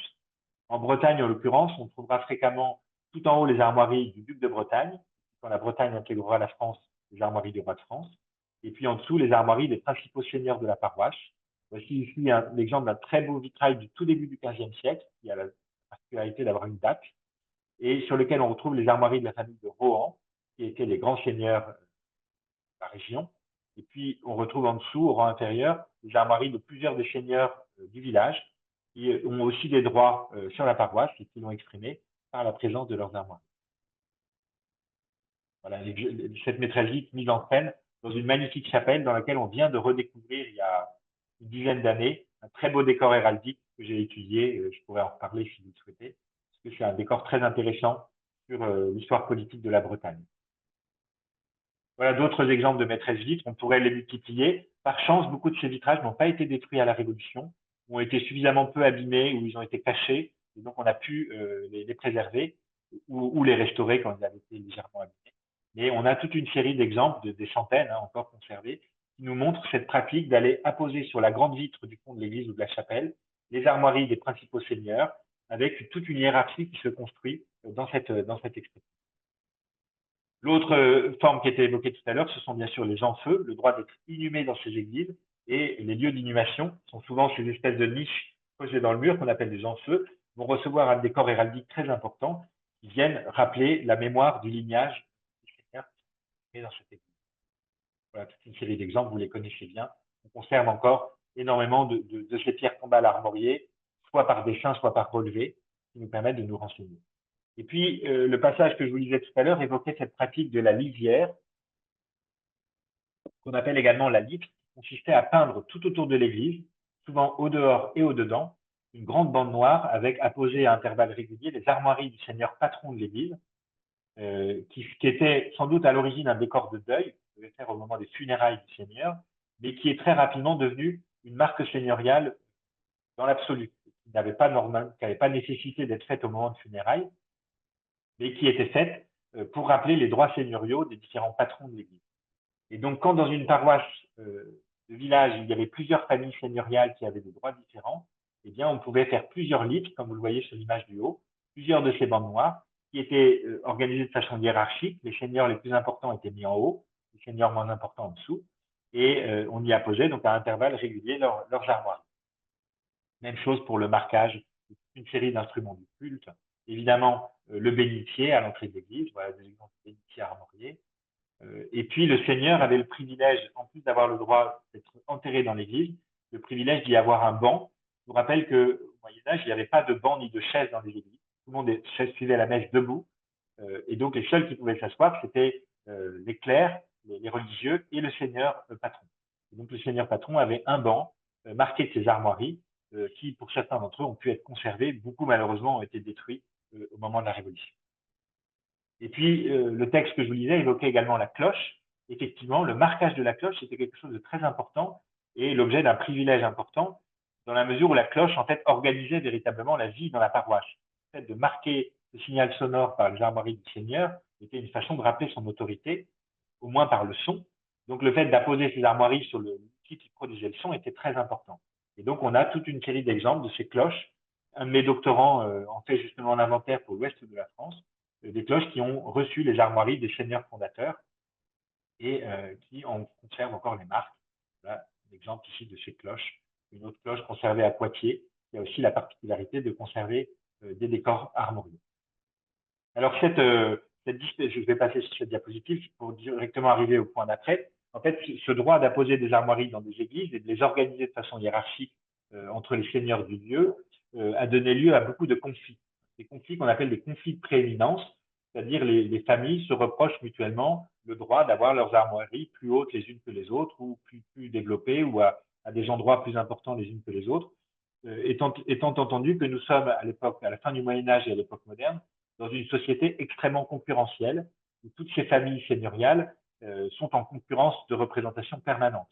Il n'y a pas du tout l'aristocratie, la noblesse est une réalité en soi, mais une réalité qui est très variée, très diverse et très concurrentielle. Et donc, on a énormément de conflits entre familles et de destruction, même déjà de fenêtres ou de bancs seigneuriaux, parce qu'on reproche à tel seigneur d'avoir abusé de ses droits ou usurpé des droits. Et donc, on va prendre l'habitude de faire des enquêtes par des huissiers, par des agents publics, qu'on fait venir dans les églises et auxquels on demande de décrire toutes les armoiries présentes, qui servira ensuite de preuve sur les droits et les devoirs de différentes familles dans la paroisse. Voilà un exemple ici de ces relevés de prééminence qui ont été beaucoup produits en Bretagne entre la fin du XVe siècle et le début du XVIIIe siècle. Et pour la petite histoire, un des seigneurs bretons qui sera le plus à cheval sur ces prééminences, c'est précisément Gilbert de Lafayette, le grand Lafayette, grand révolutionnaire, mais qui pourtant avait été un seigneur très pointilleux sur ses droits seigneuriaux et qui avait fait réaliser toute une série de relevés de prééminence et de marquage de ses églises pour bien affirmer ses droits et son pouvoir. Alors, ces documents sont très précieux, et je finirai avec ça. Ils sont très précieux parce qu'ils permettent de reconstituer totalement le décor héraldique des églises disparues.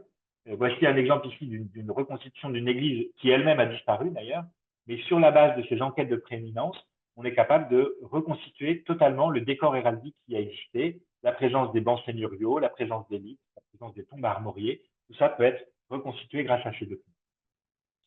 Pour conclure cet exposé, je voulais vous laisser le temps de quelques minutes, c'était un peu long, pardonnez-moi. J'insisterai sur le fait que la collecte de l'héraldique monumentale est quelque chose de très important et de très précieux. Elle permet de révéler un patrimoine qui est encore très riche, mais qui est exposé aux destructions, encore, aux dégradations, et qui reste finalement assez mal connu. Donc, il y a une vraie nécessité à faire cet inventaire des décors héraldiques pour bien sûr documenter l'histoire de l'héraldique et des pratiques, mais aussi pour préserver ce patrimoine très précieux. Quand on fait cette enquête, on réalise, et à mesure qu'on la conduit, on réalise qu'il existe une documentation ancienne ou érudite qui est très importante et qui n'a pas été beaucoup exploitée. Beaucoup des auteurs du XVIIe, XVIIIe, XIXe siècle ont relevé ces armoiries, les ont dessinées. Tout ça dort dans des archives et ne demande qu'à être valorisé et réexploitée. Et pour finir, on peut insister sur l'enjeu historique et patrimonial que représente cette héraldique monumentale. Et comme je parle des héraldiques, j'insisterai sur le fait qu'elle révèle une héraldique vécue, une héraldique vraiment utilisée, qui se distingue un peu des armoriaux ou des catalogues d'armoiries qui nous décrivent une héraldique un peu onirique, un peu imaginaire, un peu idéale, alors que dans les faits, la vie quotidienne des hommes et des femmes de la fin du Moyen-Âge et de l'époque moderne, l'héraldique était vraiment un système de communication visuelle pratiqué qui donnait des résultats qui sont cette mise en signe, ce marquage de l'espace. Je vous remercie beaucoup pour votre attention.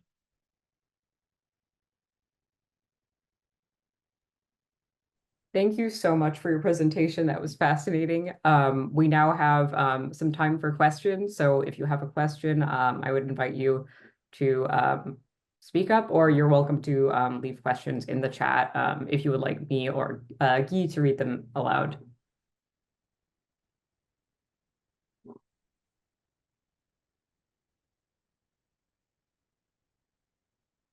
You can ask the question in English.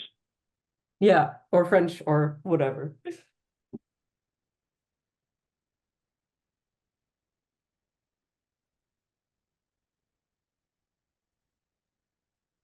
Je vous dirais que c'est plus un commentaire qu'une question, mais c'est beaucoup d'éclaircissements sur mes voyages en Europe, spécialement en France, où on voyait des pièces endommagées. Je pensais que c'était plus un résultat des guerres que de la Révolution. Merci pour l'information. Alors, évidemment, tout dépend un peu de quel espace vous parlez. Si c'est des zones qui ont été des zones concernées notamment par la Première Guerre mondiale, qui a beaucoup détruit dans l'Est de la France, évidemment. L'Ouest a été largement épargné. Voilà, et la Seconde Guerre mondiale a détruit, mais de façon moins importante quand même, le patrimoine héraldique. Non, le gros des destructions, c'est la Révolution. Alors, vous avez raison d'insister sur le fait qu'il y a eu d'autres facteurs. Et un des premiers grands moments de destruction d'armoiries, ça a été au XVIe siècle, les guerres de religion. En fait, il y a eu un iconoclasme religieux généralisé. Les protestants ont beaucoup détruit de statues et de décors dans les églises, et en particulier les armoiries, dans la mesure où ils considéraient que c'était une expression des gloires mondaines et que ça n'avait rien à faire dans les églises. Il y a tout un discours qui existe dès la fin du Moyen-Âge, dans lequel on dit qu'on n'a pas à mettre des armoiries dans les églises, puisque les églises, c'est le lieu de l'égalité des chrétiens, et qu'on n'a pas à valoriser le Seigneur par rapport aux autres dans les églises. C'est un discours qui fonctionne quand même pas mal. Déjà dans les grands saints comme Saint Charles Borromée, Carlo Borromeo, que vous connaissez peut-être, s'était opposé lui-même était issu d'une très grande famille italienne, qui a beaucoup utilisé son emblématique, ses armoiries.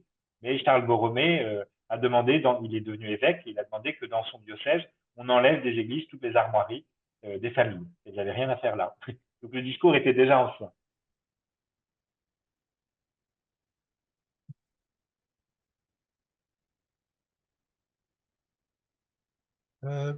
Bonsoir, monsieur. Bonsoir, monsieur. François Caron de Québec. Merci beaucoup pour cette superbe présentation. J'ai un peu, là, ce qui m'a intéressé beaucoup, en fait, votre présentation était super intéressante du début jusqu'à la fin. Vous avez parlé brièvement de l'église Saint-Laurent, qui était, parce que je ne suis pas sûr que j'ai bien suivi à ce moment-là, une commanderie de l'hôpital de Saint-Jean de Jérusalem. Exactement. Alors, c'est une église qui se trouve dans un petit village en Bretagne, dans une région de Bretagne qu'on appelle le Trégor, c'est au nord de la Bretagne. Et c'est une église, effectivement, qui était une église paroissiale, fondation d'une famille de seigneurs assez importante, et a été construite à proximité une commanderie templière, une commanderie qui est dite d'origine templière, mais en fait, on ne sait pas vraiment, qui s'appelle le Paraclet, le Palacret ou le Paraclet, les deux versions, ce qui veut dire le Saint-Esprit, hein, le Paraclet. Et cette commanderie est devenue une commanderie hospitalière à partir du début du XIVe siècle. Donc, on ne sait pas si elle était hospitalière depuis le début ou si elle est devenue hospitalière après avoir été templière. Et elle s'est maintenue jusqu'à la Révolution, une commanderie assez importante. C'est une des commanderies de Bretagne assez importantes. Et effectivement, les frères hospitaliers ont été très vigilants sur leurs droits seigneuriaux.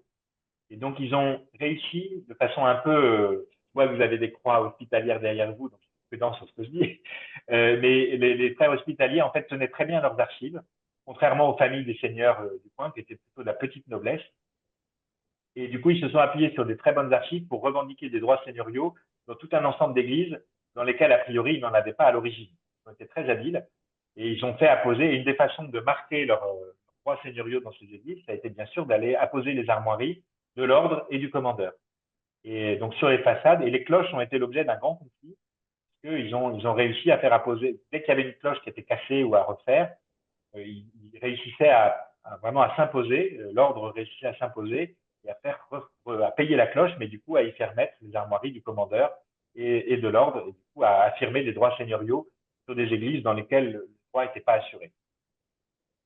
Merci beaucoup. Et effectivement, je suis membre de l'Ordre de souverain maltais.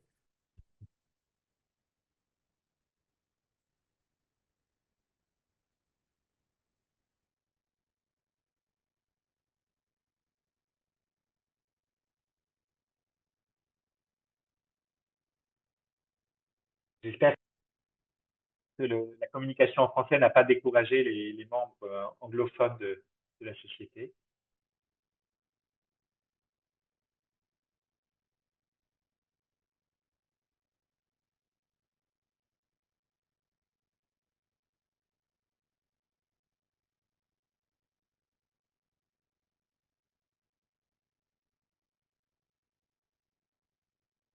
We probably have time for one more question if anyone has anything to ask.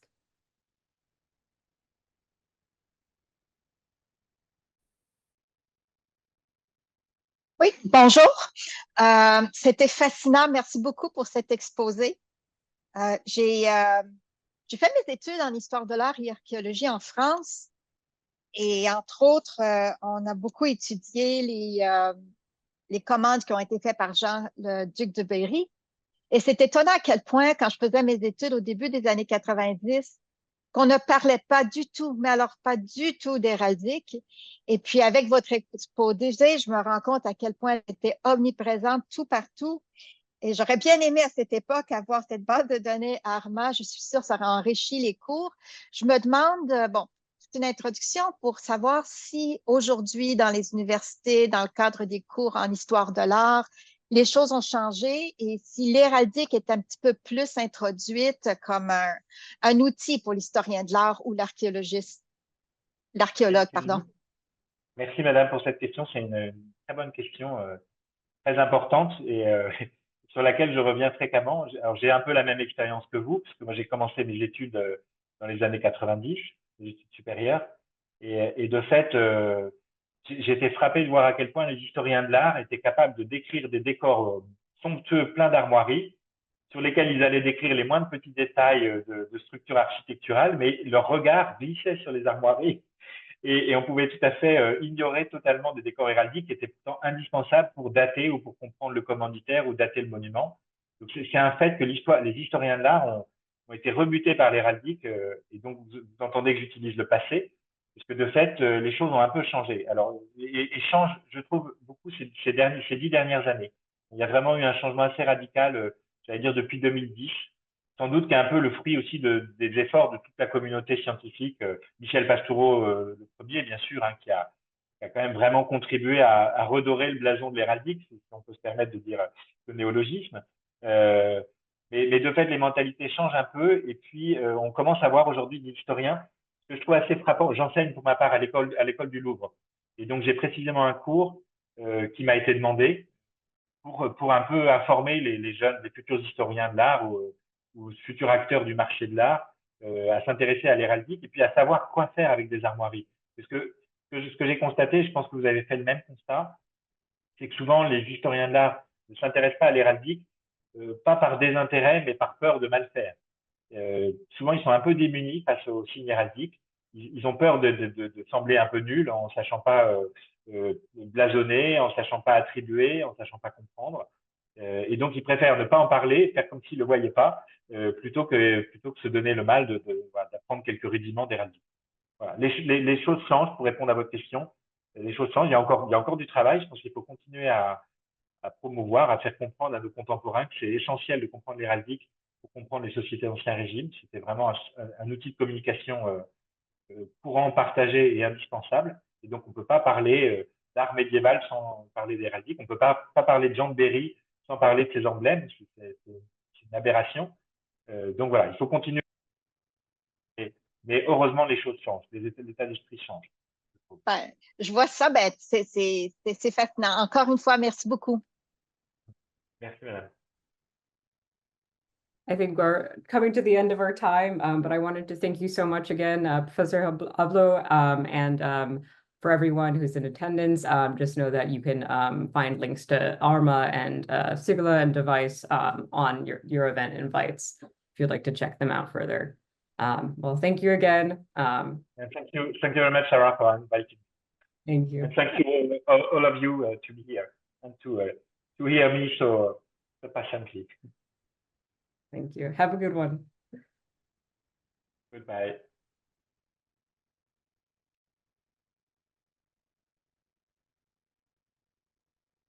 Donc, bonsoir de la Floride ou bonjour de la Floride, tout dépendant. Très intéressante votre lecture. Et oui, vos bases de données, ils vont être visitées. C'est bien, tant mieux. Merci. Merci pour votre relais et puis merci pour votre invitation. J'étais très heureux de vous présenter. J'espère que le fait que j'ai parlé vite en français n'a pas trop découragé les anglophones. La prochaine fois, il faudra que je me préparerai une intervention en anglais, mais ça me demandera un peu de travail. Non, mais le fait que vous aviez des sous-paras en anglais, ça aide à suivre la chose, mais c'est ça, c'est la grande solitude. Oui, bien sûr. Ça sera à moi de parler mieux anglais, mais c'est bien aussi que nos amis anglophones entendent un peu de français quand même. C'est même nécessaire. Même nécessaire, c'est bien. Même nécessaire. En tout cas, merci encore pour votre invitation. Merci beaucoup, monsieur, et à la prochaine. À bientôt. Bonne soirée. Bye. Bonsoir.